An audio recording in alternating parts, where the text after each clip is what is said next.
Everyone has a price, Ethan Caldwell said, sliding a signed blank check onto Claire Whitmore's silver tray as if he were setting down the dessert menu.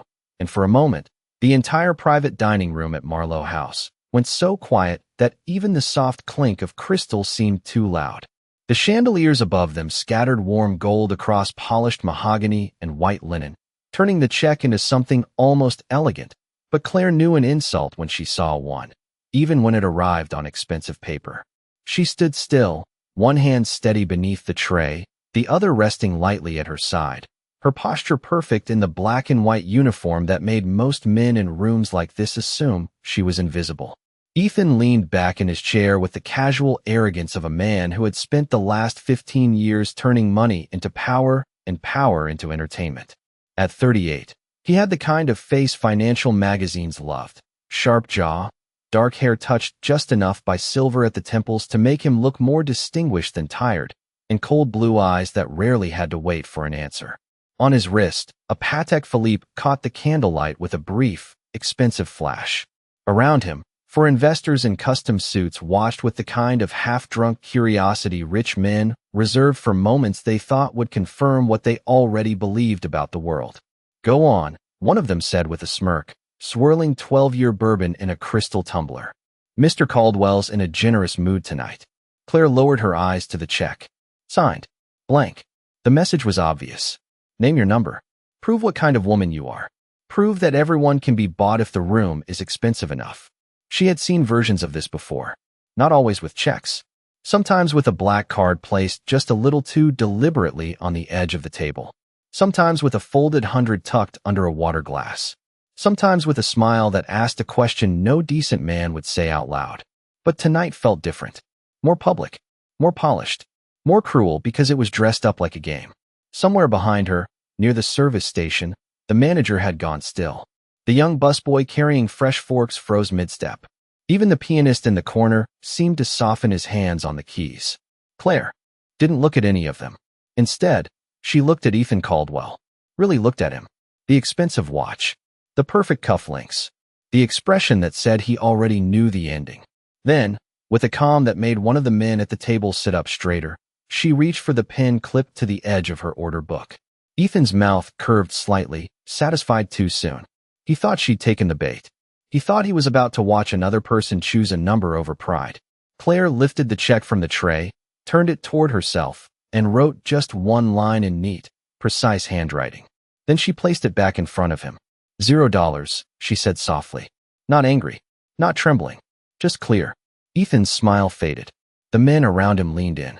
On the signature line beneath his name, where any amount could have been written, Claire had carefully printed $0. Then she met his eyes and delivered the sentence that cracked the room open. "If dignity needs a price tag, Mr. Caldwell, then you've spent your life buying the wrong things." No one laughed. No one moved. For the first time in a very long time, Ethan Caldwell looked like a man who had just been introduced to a truth he could not afford to ignore. For exactly 3 seconds, Ethan Caldwell did not move. The check remained on the white linen between his fingers, the ink still fresh, the neat little zero sitting there like a verdict. One of his investors let out a breath that sounded almost like a laugh, then swallowed it when Ethan turned his head. Across the room, the piano continued, soft and elegant, but the music now felt strangely far away, as if the entire restaurant had stepped back to watch what the richest man in the room would do when money failed him. Claire Whitmore did not wait for permission to leave.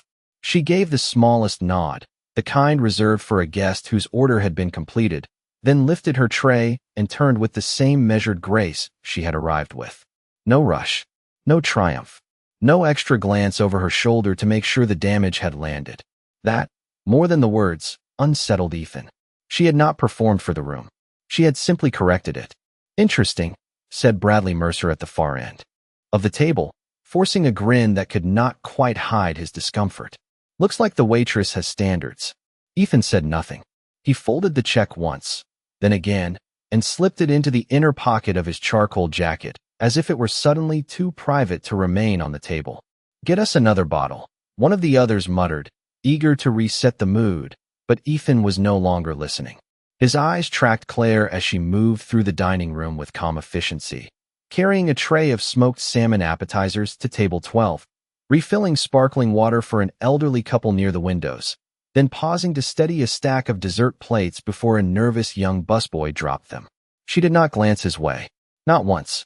That should have made it easier. Instead, it felt like being dismissed by someone who had every right to do it.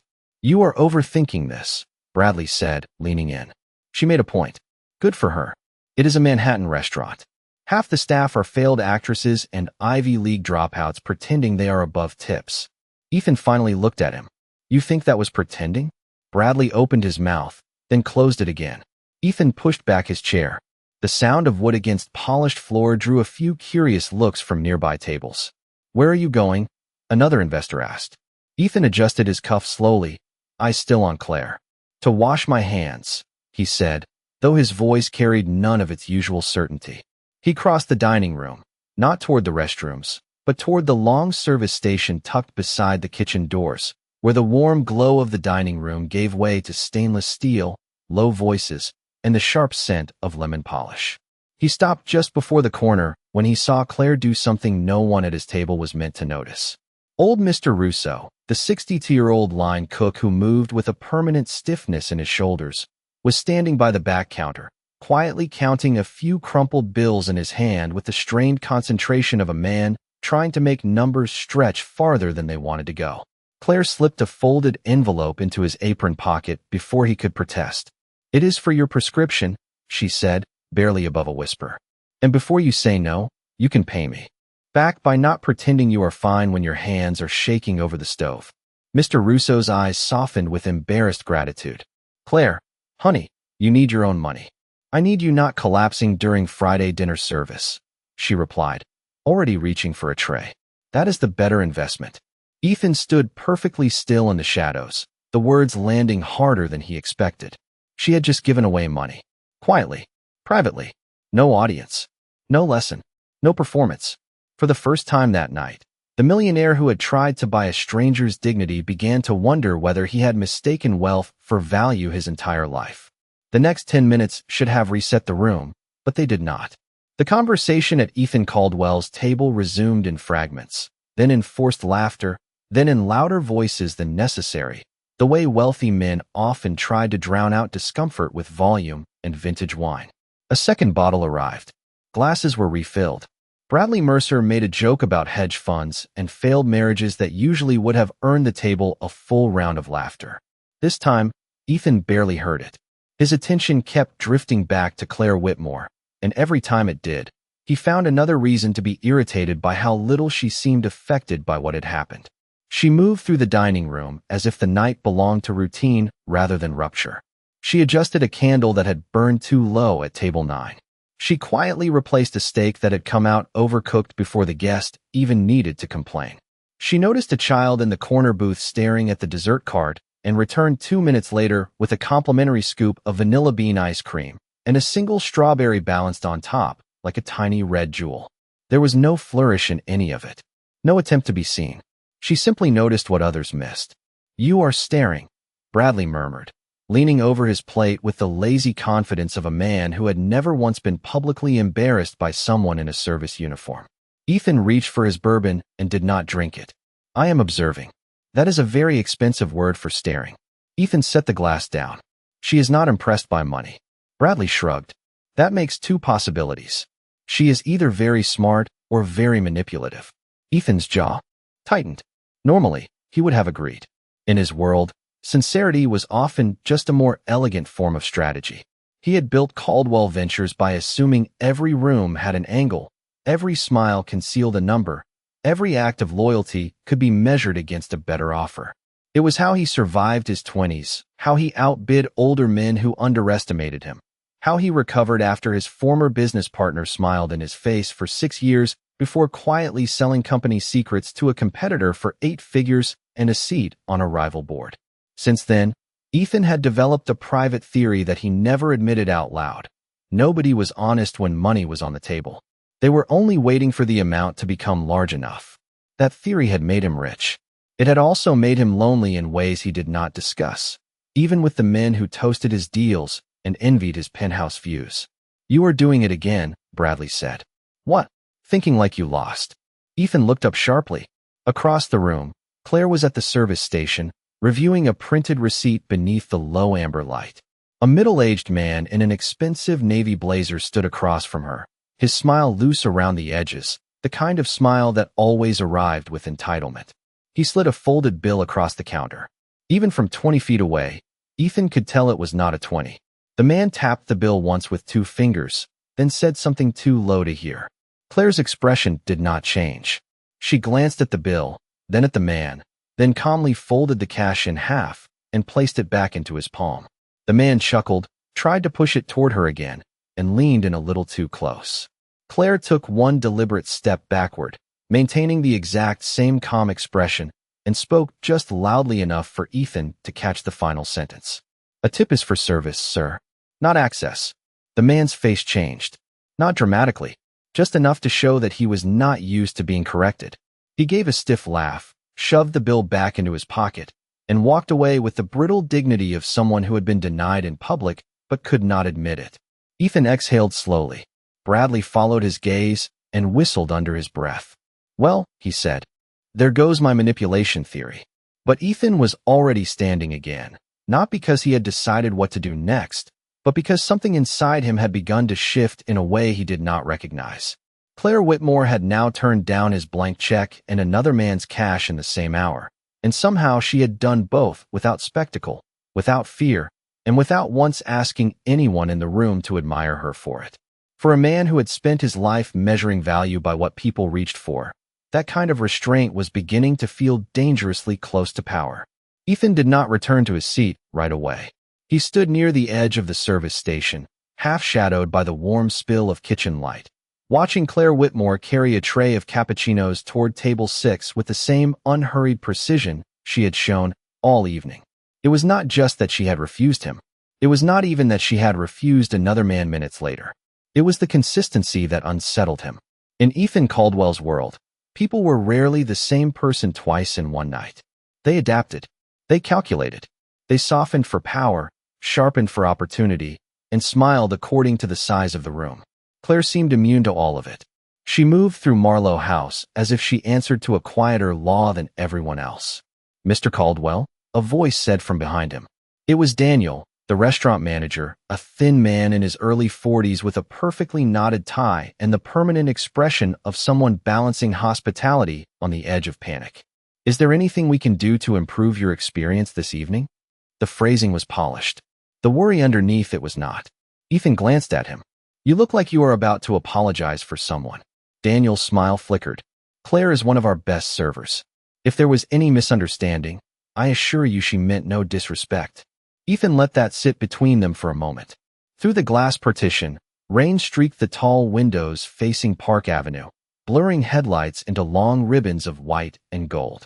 Inside, the room glowed with wealth and old-world restraint. Outside, Manhattan moved on without asking who had been humbled over dinner. "She was not disrespectful," Ethan said at last. Daniel blinked, visibly unsure whether relief was safe. Then, "I am glad to hear that." Ethan adjusted the cuff of his shirt. "How long has she worked here?" Daniel hesitated, and that hesitation told Ethan more than the eventual answer. "About 11 months. And what? And you know there is more to the story." Daniel looked toward Claire, who was now helping the busboy Reztak polish plates after he nearly tipped a tray. She steadied the china with one hand and gave the kid a reassuring smile, so quick it might have been missed by anyone not already watching her too closely. "I know enough not to pry," Daniel said carefully. "She shows up early. She leaves late. She covers shifts no one wants. She has never once asked for special treatment. And every Friday, she tips out more generously than anyone on staff, even though I am fairly certain she needs the money more than most of them." Ethan said nothing. Daniel lowered his voice. "People assume things when they see a woman in a uniform, especially in a place like this. Claire does not waste energy correcting assumptions unless she has to." That landed harder than Ethan expected, because that was exactly what she had done to him. She had not defended herself until he forced the moment. Then she had cut cleanly, said only what was necessary, and returned to work as if preserving her own peace mattered more than proving a point. "She has college?" Ethan asked. Daniel gave him a long look. "You are not planning to make this weird, are you?" Ethan almost smiled despite himself. That depends on your definition. Daniel exhaled. Claire never talks about herself. But I know she reads. A lot. She leaves with library books in her bag. Economics. History. Medical memoirs. Sometimes philosophy. Last month, she corrected a wine distributor on a pricing error that would have cost us $4,000, and she did it while carrying a tray of oysters. So no, Mr. Caldwell, I do not think she is exactly who most people assume. Ethan looked back toward the dining room just in time to see Claire pause at a corner booth where an older woman in a wool coat was fumbling through her purse, her hands trembling. Without hesitation, Claire crouched beside her, found the woman's reading glasses tucked into the lining, and handed them over with such quiet patience that the woman touched her wrist in gratitude. No one applauded. No one noticed. No one except Ethan. And for the first time in years, the man who had built his fortune on reading weaknesses began to suspect he had spent an entire evening in the presence of something far rarer than cleverness. Character. The kind that did not announce itself. The kind that did not bend. The kind that made a millionaire feel strangely, uncomfortably small. When Ethan finally returned to his table, the chair felt unfamiliar beneath him, as if the leather itself had registered the shift in the room before he had. Bradley Mercer raised his glass in a mock salute. There he is, the only man in Manhattan who can lose a staring contest with a waitress and still make the financial pages tomorrow. The others chuckled, grateful for a joke that did not require them to examine what had just happened. Ethan reached for his bourbon, then decided against it. The amber liquid caught the candlelight and remained untouched. We are done here, he said. Bradley blinked. Done with what? Dinner. It is not even 9:30. Then congratulations. You have all gained an extra hour of your lives. The table fell quiet. That tone meant the evening was over. No one argued. Men who had spent years trying to leverage Ethan Caldwell's approval knew the difference between casual irritation and a wall going up. Chairs scraped softly against polished wood. Jackets were buttoned. Phones appeared. One by one, the investors drifted toward the front of the restaurant, still talking, still pretending the night had unfolded normally. Bradley lingered. He always did. You are not seriously staying because of her, he murmured, low enough that only Ethan could hear. Ethan looked toward the front windows where rain traced silver lines down the glass. Beyond them, Park Avenue shimmered with headlights and umbrellas and the cold glamour of late-night Manhattan. I am staying because I have not finished paying attention. Bradley gave a short laugh, but there was uncertainty in it now. That sounds dangerously close to introspection. Ethan ignored him. Good night, Bradley. When the last of the group disappeared into the rain, the private dining room exhaled. The volume dropped. The performance ended. A few late tables remained, couples leaning close over espresso and dessert, an older man reading a newspaper beside untouched creme brulee, two women in tailored coats discussing charity boards in hushed, expensive voices. The pianist shifted into something slower.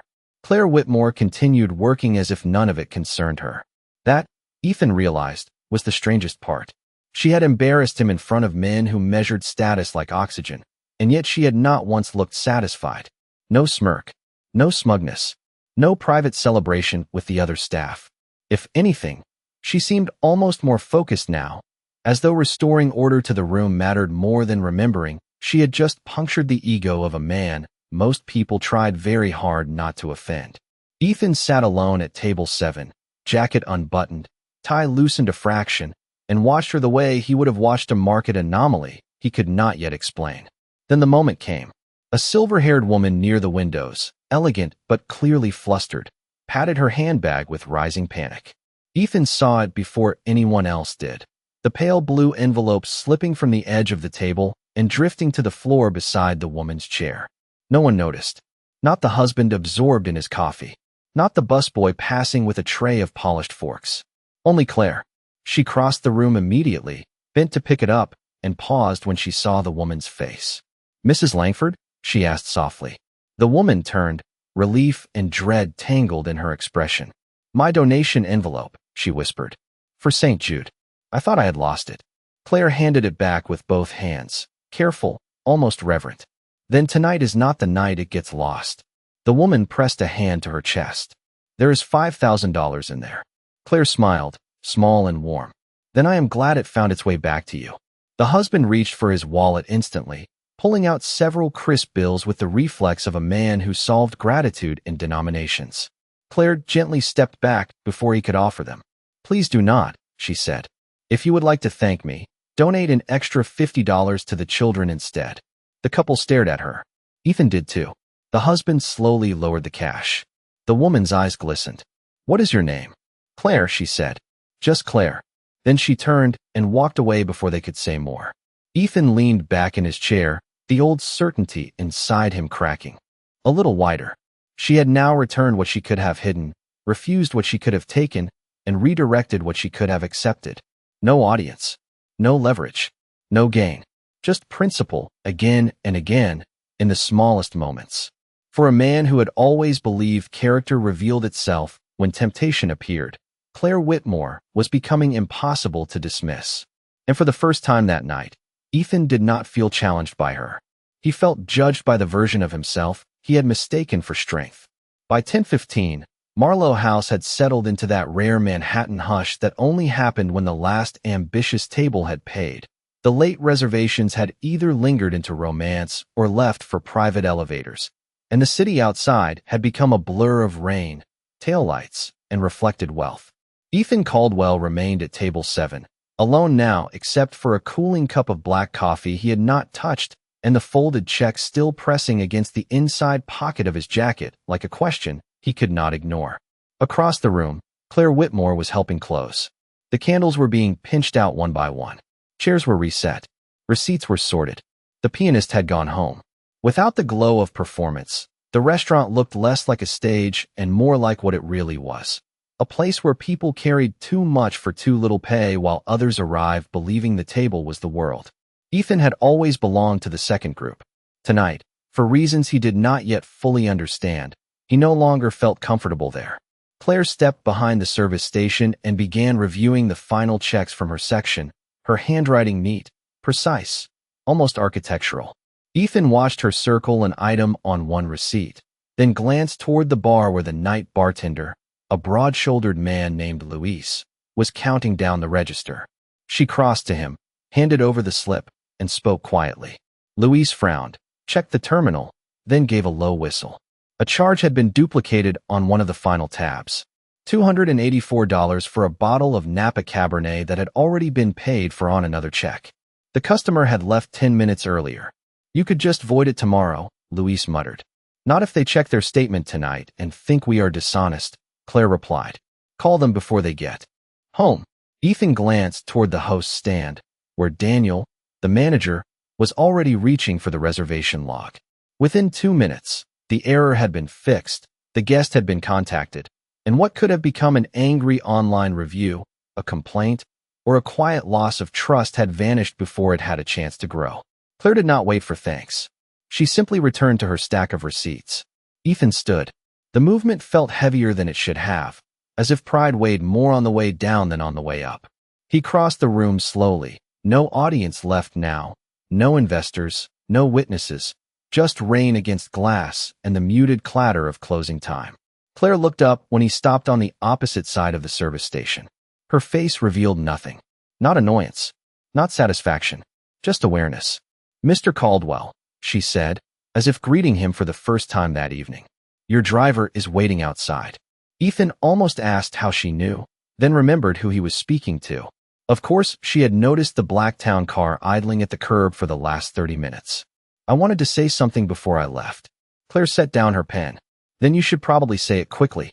We close in 10 minutes. The line would have sounded sharp from anyone else. From her, it was simply honest. Ethan slipped a hand into his jacket and pulled out the folded blank check. For a brief second, the white paper between his fingers looked almost absurd. "I was wrong," he said. The words came out flatter than he intended, not because he did not mean them, but because men like Ethan were rarely taught how to sound sincere without sounding strategic. Claire looked at the check, then at him. "About what?" Ethan let out a breath that almost became a laugh. "That is the problem, I think. More than one thing." Something in her gaze shifted. Not softer, just more attentive.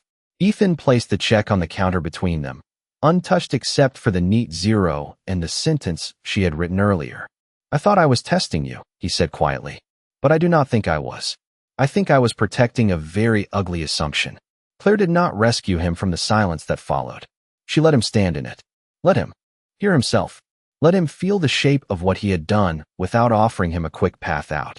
And in that quiet, with the candles gone and the city pressing wet silver against the windows, Ethan Caldwell felt something he had spent years avoiding. Not humiliation this time. Accountability. Claire looked at him for a long moment, the kind of long moment that forced a man to hear the truth before anyone spoke it. Behind her, Louise finished counting the register and disappeared into the back office. Daniel was at the host's stand, locking the reservation tablet into a drawer. The restaurant had narrowed to just the two of them, the soft hum of refrigeration from the kitchen, and rain tapping against the tall windows like fingers that refused to leave. Most people apologize faster, Claire said at last. Usually before they understand what they are apologizing for. Ethan let out a quiet breath. I noticed. She glanced down at the check between them. Then let us make this simple. Why did you do it? The question should have been easy. Ethan Caldwell had built empires out of answers delivered under pressure. He had negotiated mergers in hostile boardrooms, redirected markets with a sentence, and once convinced a room full of skeptical partners to move $80 million in under 12 minutes. Yet standing in front of a waitress with wet Manhattan reflected in the glass behind her, he found that language did not obey him the way it usually did. Because I thought I knew how the night would end, he said finally. Claire said nothing. Ethan went on. Because I have spent years believing people become honest when money appears. Not better. Not worse. Just honest. Her expression did not soften. And you thought that made what you did insightful. I thought it made it efficient. The honesty of that answer hung between them. Claire folded her arms lightly, not defensive, just still. Efficient for what? Ethan looked down at the white linen cloth folded over her forearm, the silver pin clipped to her order book, the details he had ignored before because they belonged to a world he considered functional rather than meaningful. For avoiding disappointment, he said. That landed. Not dramatically, but he saw it register. Claire tilted her head just slightly. So you humiliate people before they can disappoint you. Ethan almost smiled, but there was no humor in it. That sounds worse when you say it out loud. That is because it is worse out loud. Somewhere in the back, a dishwasher tray slid into place with a metallic click. Daniel turned off one bank of lights, and the room dimmed another shade warmer. Claire's face remained clear in the softened glow. Ethan had expected anger from her at some point, or at least the cold satisfaction of moral superiority. Instead, what he got was far more disarming. Precision. You know what the strangest part was? She asked. You did not even look at me before you offered the check. Not really. You looked at the uniform, the tray, the room, your friends, your own idea of how the scene should go. But not me. Ethan felt that one like a physical shift inside his chest. Because she was right. He had looked at symbols. He had seen a role, not a person. You are right, he said quietly. Claire held his gaze. Being hurt does not give you permission to make strangers pay for it. Ethan's jaw tightened, not from anger, but because the sentence had found the exact fracture line he had spent years disguising as discipline. He thought of Martin Hales, his former partner, the man who had toasted his birthday on a rooftop in Tribeca and then sold proprietary strategy models to a competitor 2 months later. He thought of the settlement, the headlines, the interviews where he smiled, and called it a lesson in governance instead of what it had really been. Betrayal with cuff links.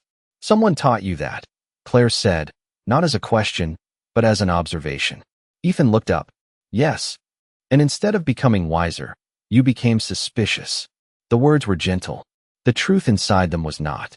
Ethan stared at her, suddenly aware that this woman, who knew nothing about his portfolio, his penthouse, or the architecture of his reputation, had understood him more accurately in 10 minutes than most people in his circle had in 10 years.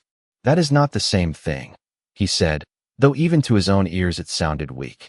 Claire reached for the check, folded it once with careful fingers, and placed it back in front of him. No, she said softly. It is not. Wisdom protects your boundaries. Suspicion punishes people who never cross them. For the first time in a very long time, Ethan Caldwell had no argument left. Only the quiet, unfamiliar realization that the woman he had tried to measure with money had just measured him with truth, and he had come up short. For several seconds, neither of them moved. The folded check sat between Ethan and Claire like a relic from a version of the evening that no longer belonged in the room. Beyond the windows, rain washed Manhattan in silver streaks, softening traffic lights into blurred halos and turning the city into something almost reflective. Inside Marlowe House, the last bank of lights dimmed another notch. Daniel disappeared into the office with the final deposit bag. Louise called a tired goodnight from the back. Closing time had arrived, but Claire Whitmore still stood exactly where she had all evening, composed, attentive, and impossible to rush. Ethan Caldwell looked at the check in front of him and then, slowly, reached into his wallet. He did not pull out a black card. He did not reach for a stack of bills. Instead, he took out the leather billfold the server had brought earlier, the one he had ignored after dinner because his ego had been louder than the receipt. He opened it, removed the printed check for his meal, and stared at the total as if it were asking him a more difficult question than any contract had all week. $312.40. He set the bill on the counter. Then he took the pen Claire had used and wrote a tip. Not outrageous. Not performative. Not the kind of amount meant to turn gratitude into a spectacle. Just enough to be generous without trying to purchase redemption. Then, on the back of the receipt, he wrote one sentence in clean, deliberate handwriting.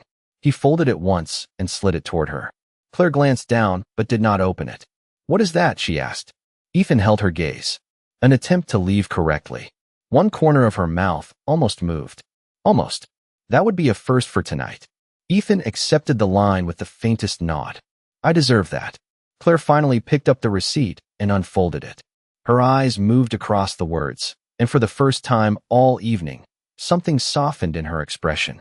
Not much, but enough for Ethan to notice. On the back of the paper, beneath the printed total and the signature line, he had written, "For the first honest lesson money could not buy."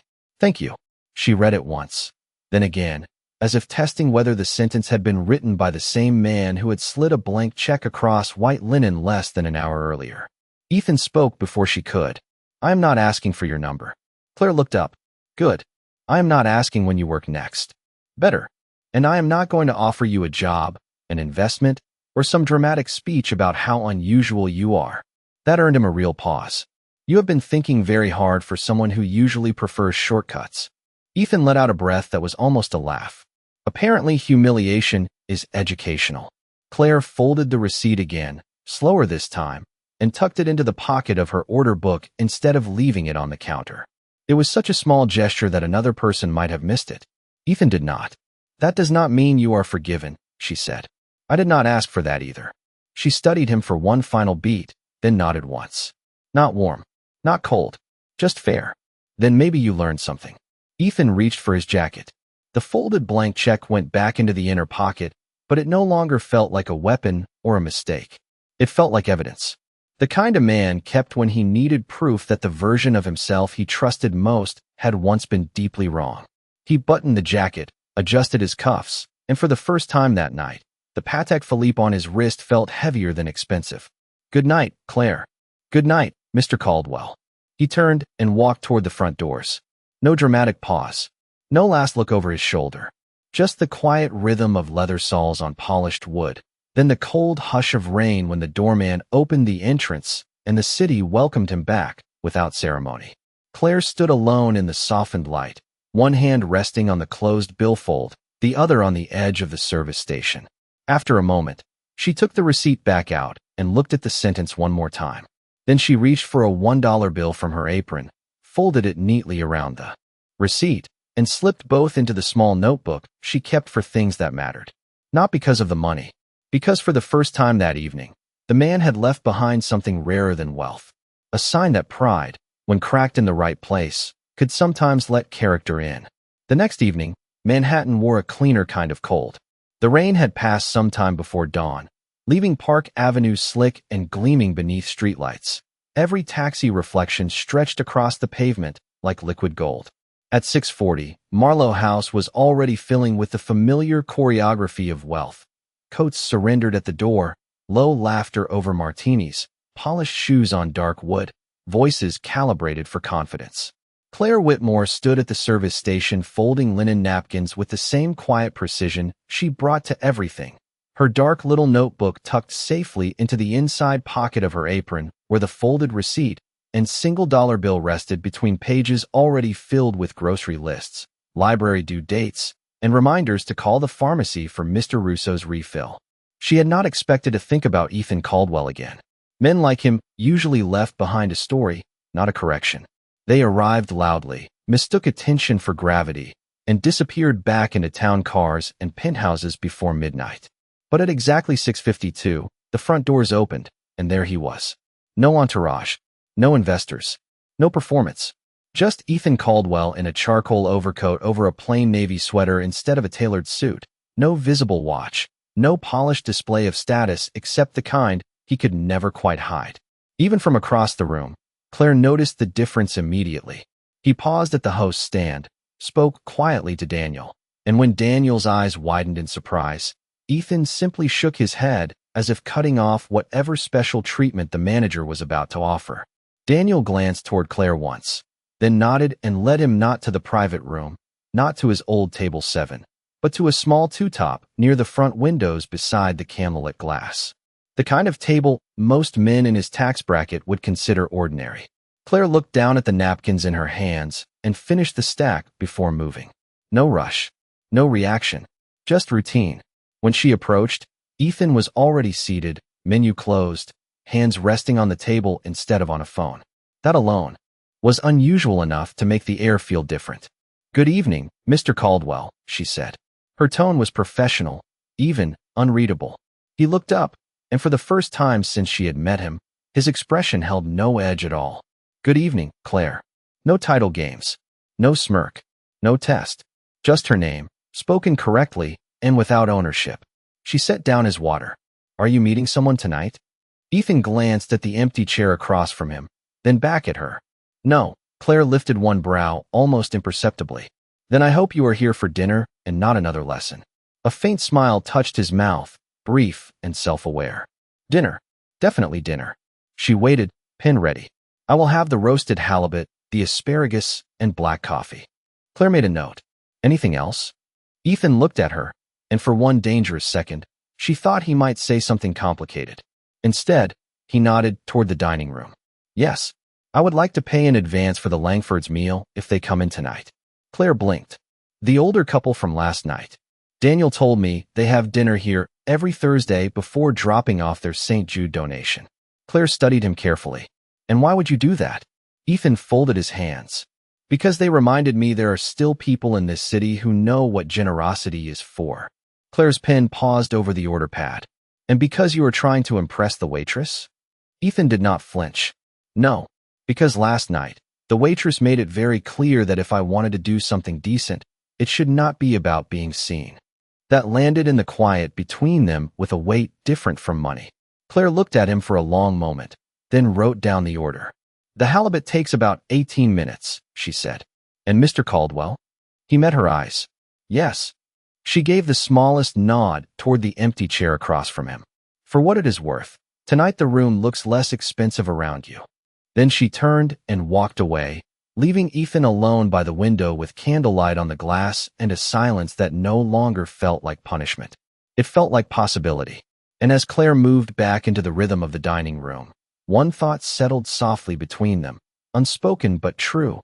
He had offered her a blank check and found nothing he could buy, but in the end, the only thing that changed him was the one thing she never sold.